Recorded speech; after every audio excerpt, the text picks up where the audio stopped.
சூரியன் ஆமாம் நல்லது செய்கிறாங்க. எங்களை மாரி மகளிருக்கு 1000 ரூபா பணம் கொடுக்குறாங்க. இப்போதைக்கு நல்லது தான் செஞ்சுன்னு இருக்கிறாங்க. அதுதான் வரும்னு எனக்கு ஒரு நம்பிக்கை இருக்குது. ஏன்னா சலுகை எங்கெங்கேயோ நல்லது தான் செய்கிறாங்க. எங்களுக்கு 1000 ரூபா நான் வாங்கி சாப்பிட்றேன். இது கொஞ்சம் நல்ல ஆட்சியாக தான் தெரியுதுமா. அப்புறம் மக்கள் மனசில் வந்து இப்போ வேறு விஜய் வேறு போடுறாரு. என்னவோ மக்கள் மனசு எப்படி இருக்குதோ எங்கள் மனசில் 1000 ரூபா துண்டுறோம், நிறைஞ்சு போய்க்கிறோம். வயசானவங்களுக்கு 1000 ரூபாய், பெத்த பிள்ளை கூட இந்த காலத்தில் 1000 ரூபாய் எடுத்து இந்தாமான்னு கொடுக்காது. தாலி காட்டின புருஷன் போய் சம்பாதிச்சு குடிச்சிட்டு வந்துடுவோம். நாங்கள் 5ஆம் தேதி 16, 17 போய் அழகாக 1000 ரூபாய் கையில் வாங்குறோம். அதை நம்பி ஒரு கடையில் டீ குடிக்கிறோம்.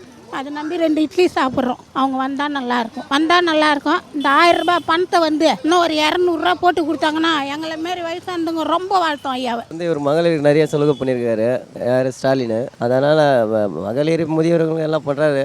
அவருக்கு வாய்ப்பு இருக்குது. 2வது விஜய்க்கு. ஏன்னா இளைஞர்கள் லேடிஸ் சப்போர்ட் ஃபுல்லாக அவருக்கு இருக்குது. அதனால் ஃபஸ்ட்டு என்னோட எதிர்பார்ப்பு முக ஸ்டாலின், 2வது விஜய். இப்போ விஜய் தான். ஏடிஎம்கே கூட வாய்ப்பு கிடையாது. ஸ்டாலினுக்கு தான் இருக்கும். அவர் நல்ல செய்கிறாரு, நல்லா இருந்தது கொண்டாரு.